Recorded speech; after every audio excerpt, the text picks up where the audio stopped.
O Senhor esteja convosco. Proclamação do Evangelho de Jesus Cristo, escrito por São Marcos.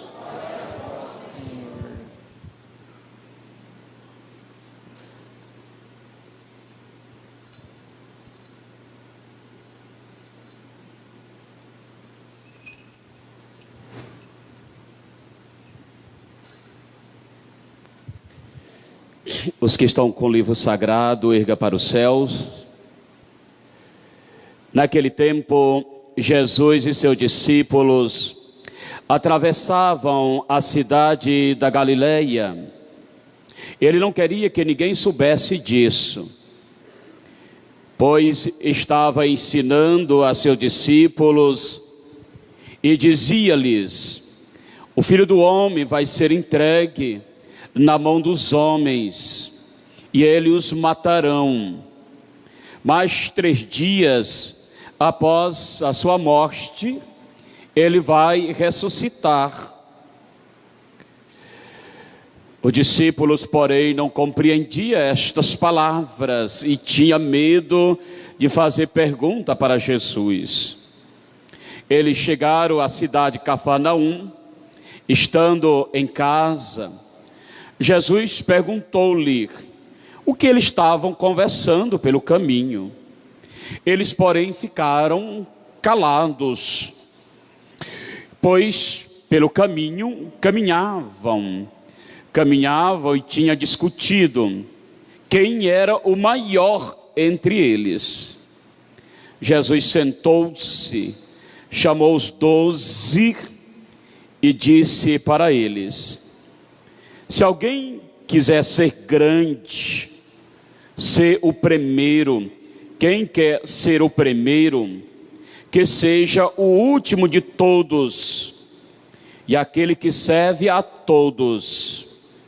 Em seguida pegou uma criança, colocou no meio deles, abraçou e disse: quem acolhe em meu nome uma destas criancinhas, é a mim que estará acolhendo. E quem me acolhe, estará acolhendo não a mim, mas aquele que me enviou. Palavra da salvação. Sentados, por gentileza.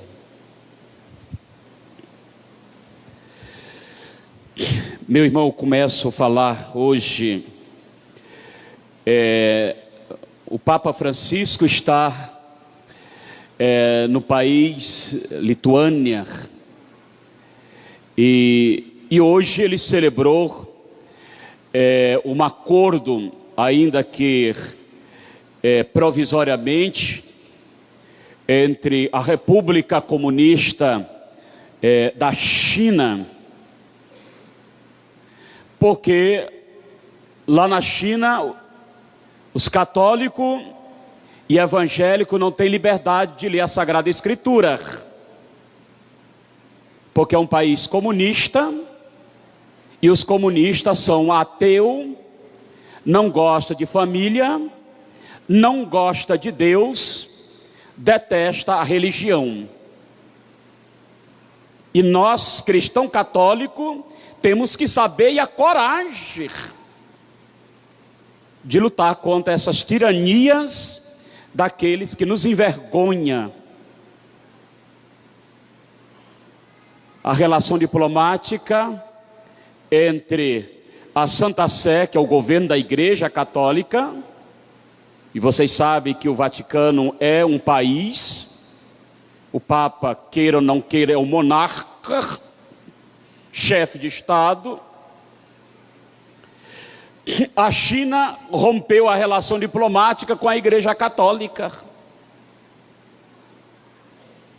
E ali, a própria China criou a sua própria Igreja Católica da China comunista.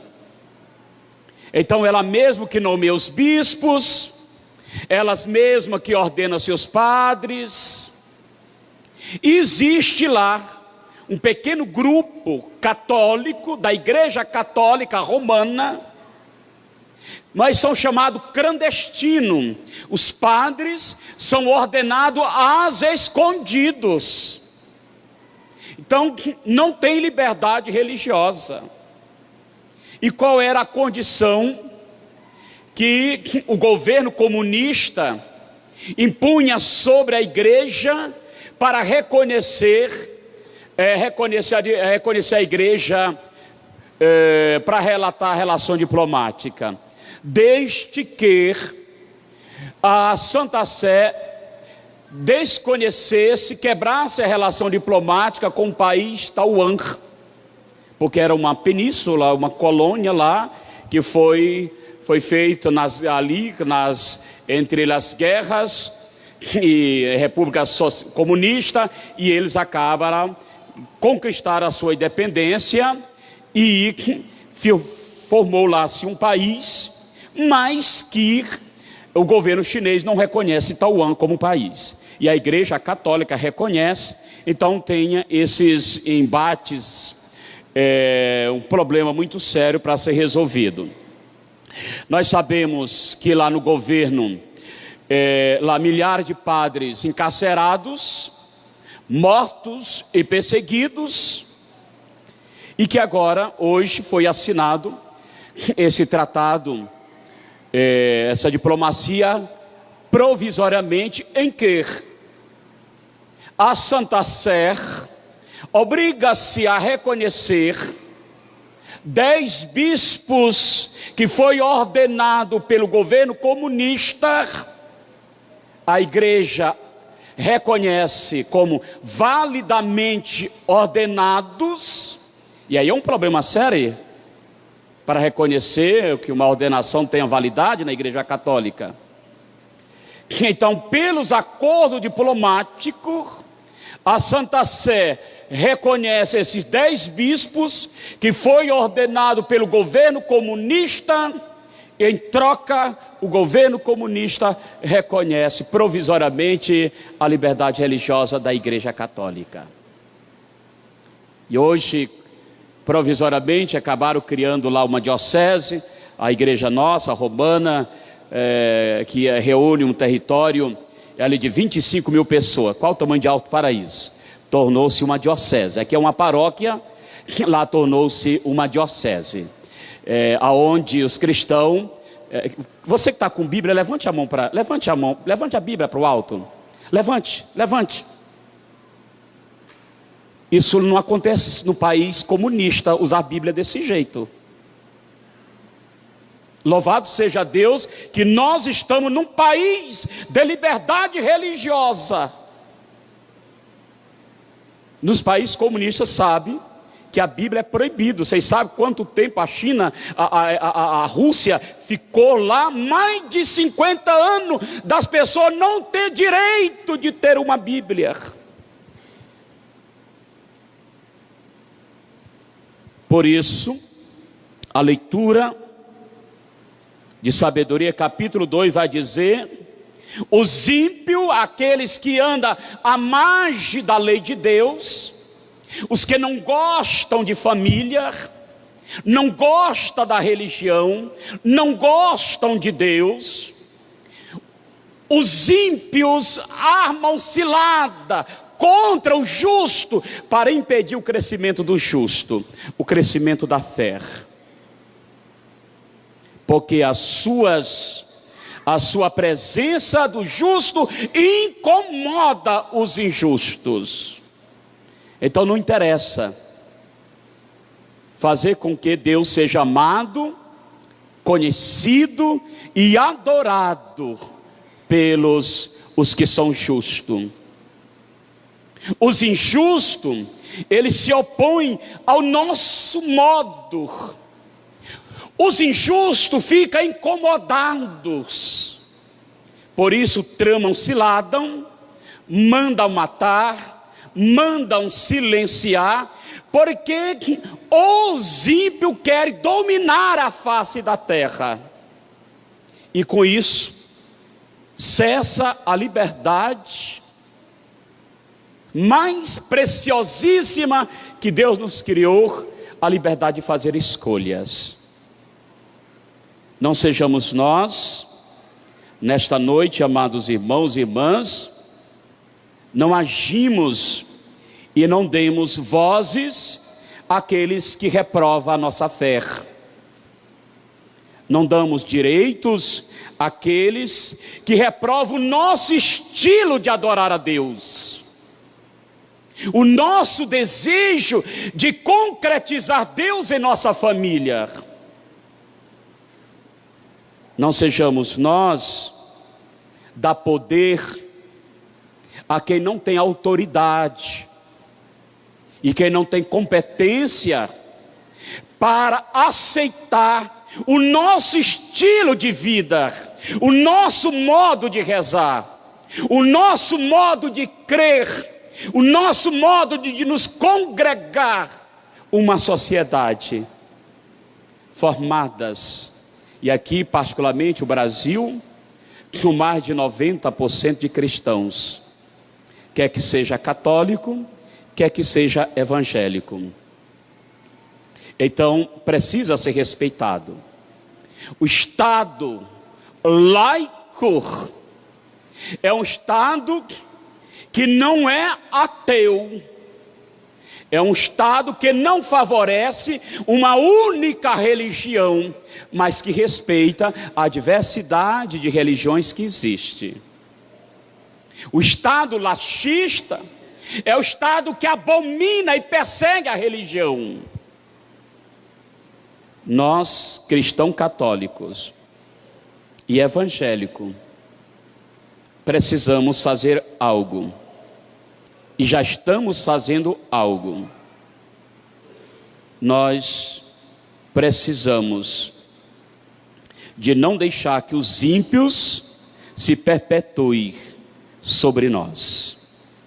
E nós não sejamos ímpios também, mas nos comportemos como os filhos da luz.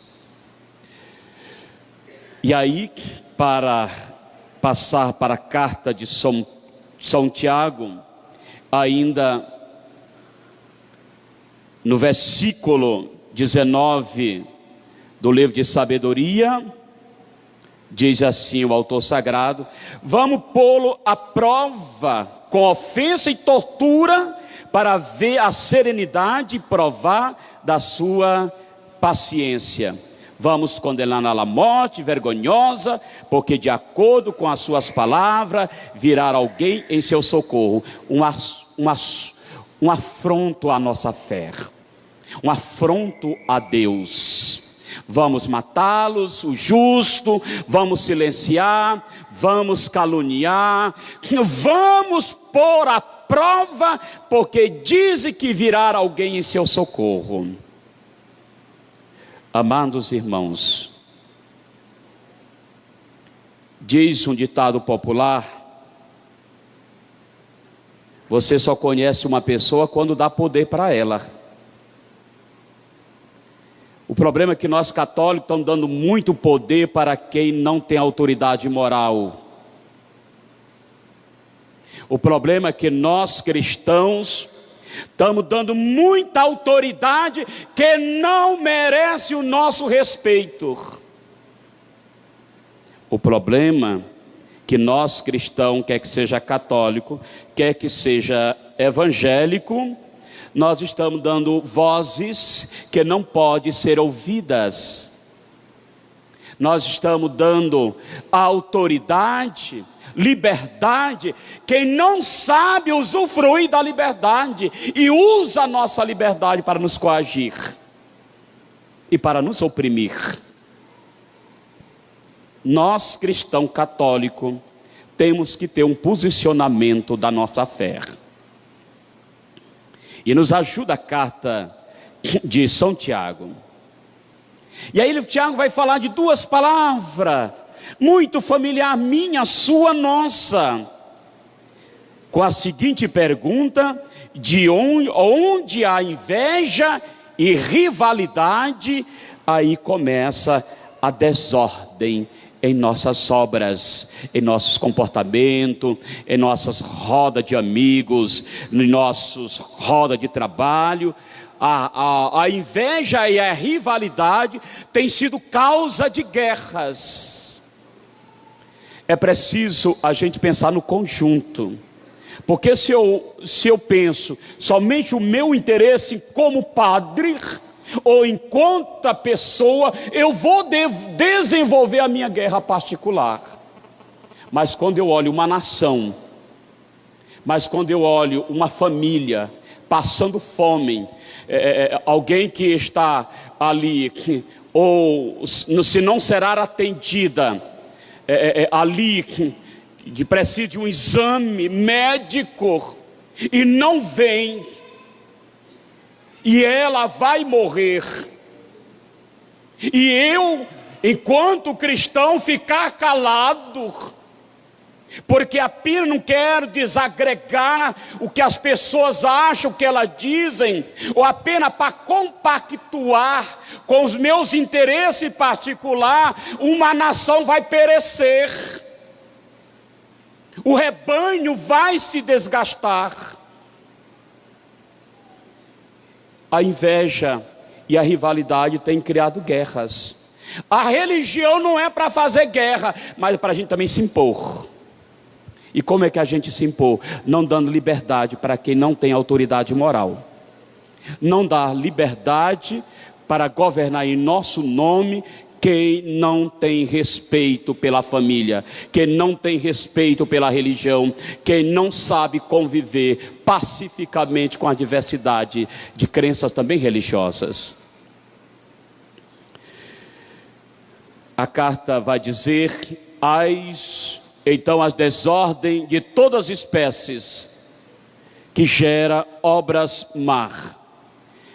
Mas por outra parte, a nossa sabedoria não pode vir das paixões humanas, aquelas paixões mais ocultas dos meus desejos, alimenta o nosso ego, as nossas vaidades, mas a verdadeira sabedoria vem de Deus, e ela tem que nos apaziguar. Mas como que vai apaziguar? Eu tenho que aceitar.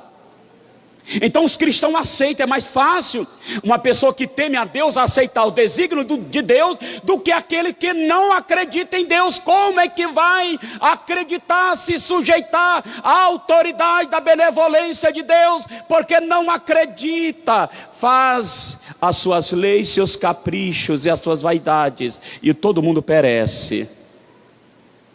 Agora a sabedoria, ela vem do alto. Ela é antes de tudo pura, porque Deus é puro. Nós estamos misturados com as nossas ideologias, nossos pensamentos, às vezes partidários ou apartidários, as nossas crenças. Mas nós cristãos devemos buscar a verdadeira pureza e o verdadeiro conhecimento que vem do alto, e a palavra nos ajuda a tomar um discernimento. Então, na hora de votar, reze,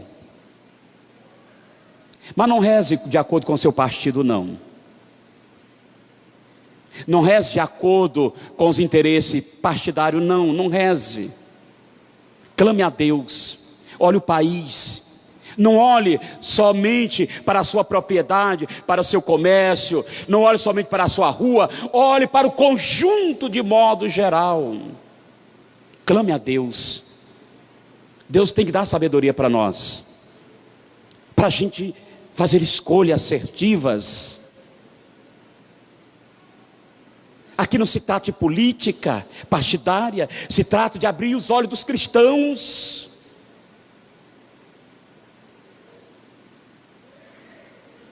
Porque escolhas nossas, nós estamos escolhendo, e depois nós perecemos. Criamos rivalidade. Vê o outro lá que tem chance de fazer algo melhor, mas eu me entro no meio como uma ponte, já me preparando para 4 anos e atrapalhando o que poderia ser agora diferente. E aí você olha as ações, né? Mais propaganda de cachaça, é mais propaganda de boteco do que propaganda de família, mais propaganda de seriedade, de trabalho.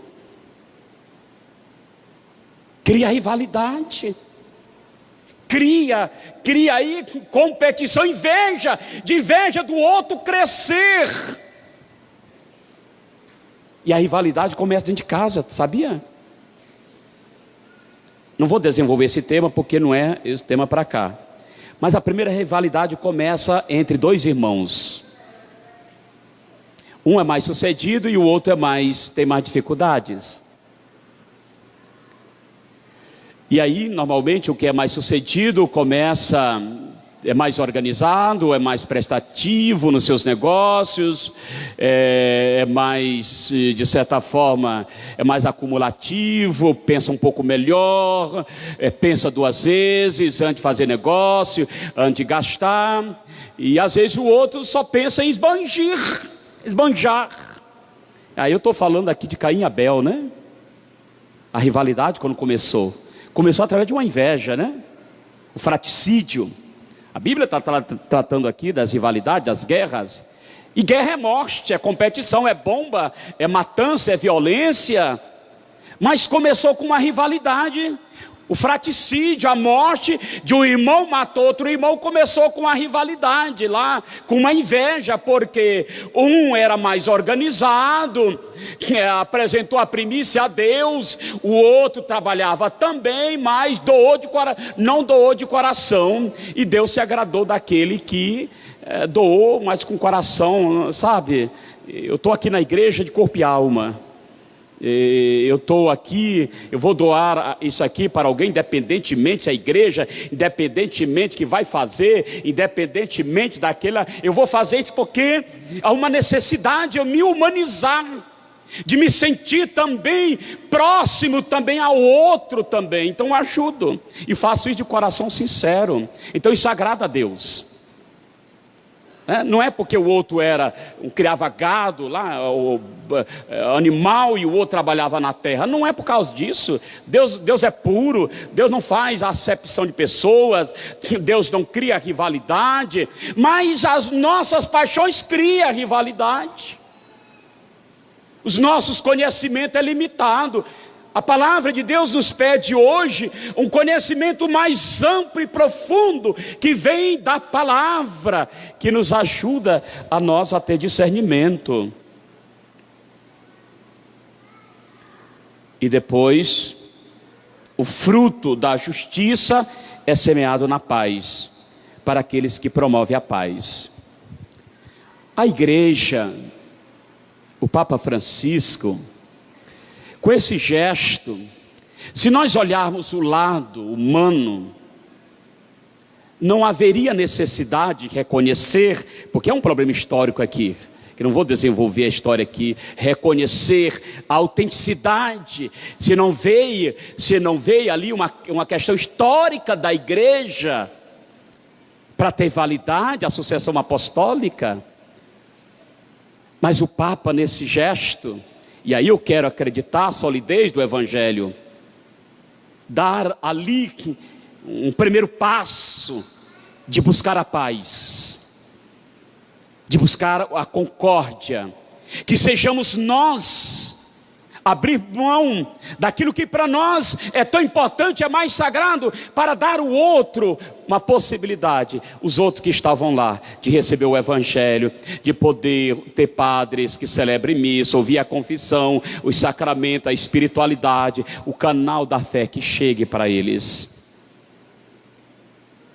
E às vezes nós temos que, em determinados momentos, de nos sacrificarmos, para que a paz seja estabelecida. Mas a paz, ela é um fruto da justiça.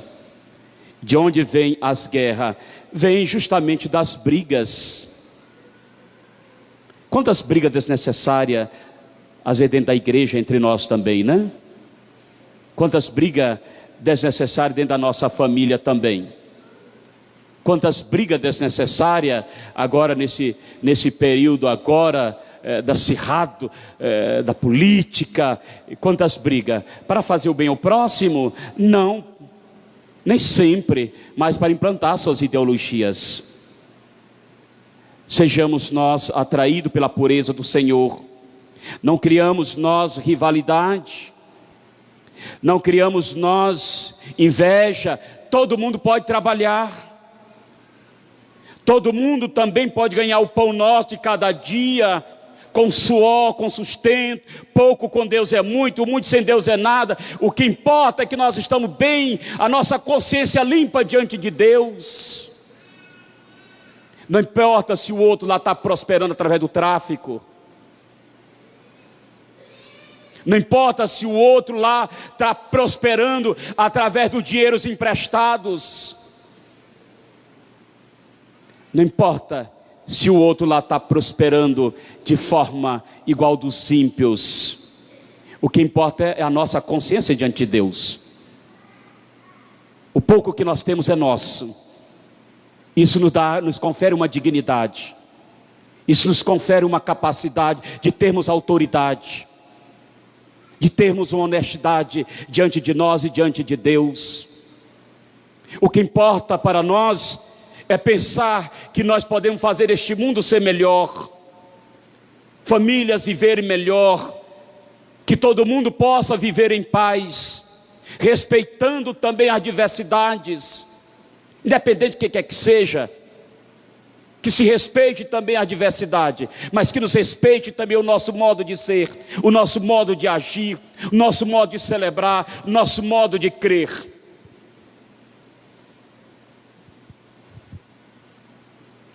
E já vou encerrar com certeza.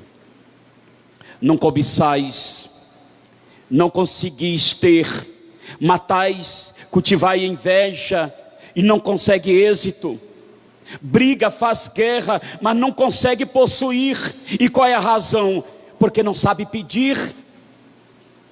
E nós devemos saber pedir, mas pedir o que é a sabedoria de Deus, a pureza de Deus. Porque se eu vou pedir somente aquilo que o meu coração deseja, meu Deus do céu, o mundo está ferrado. Nós estamos ferrados. É preciso que nós cristãos, que queremos ouvir a voz de Deus, nos consumimos também a nossa liberdade, o nosso desejo, se confrontando com o desejo da palavra. Isso é certo, é bom, é correto, é bom, é necessário, vai fazer bem para a minha alma, vai fazer bem para a minha vida, vai fazer bem para a minha família, vai fazer bem para o meu negócio, vai fazer bem para a nossa cidade, vai fazer bem para o nosso país, sim ou não? A palavra de Deus tem que me ajudar, tem que nos ajudar a gente a ter discernimento, a fazer escolhas, a pautar as paixões mais ocultas, que é aquelas que ninguém sabe, que ninguém quer que as pessoas saibam, porque nós podemos ser rejeitados, nós podemos ser separados, nós podemos ser banidos da vida social. Por isso devemos buscar na palavra de Deus a fonte mais inspiradora, as palavras mais assertivas que a nossa alma deseja.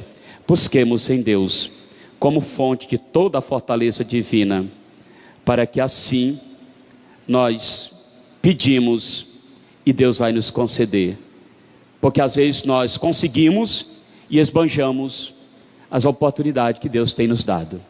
Louvado seja nosso Senhor Jesus Cristo, para sempre seja louvado. Creio em Deus Pai Todo-Poderoso, Criador do céu e da terra,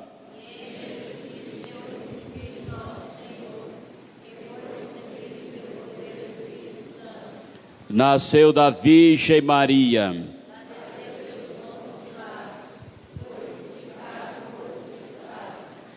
desceu às mansões dos mortos,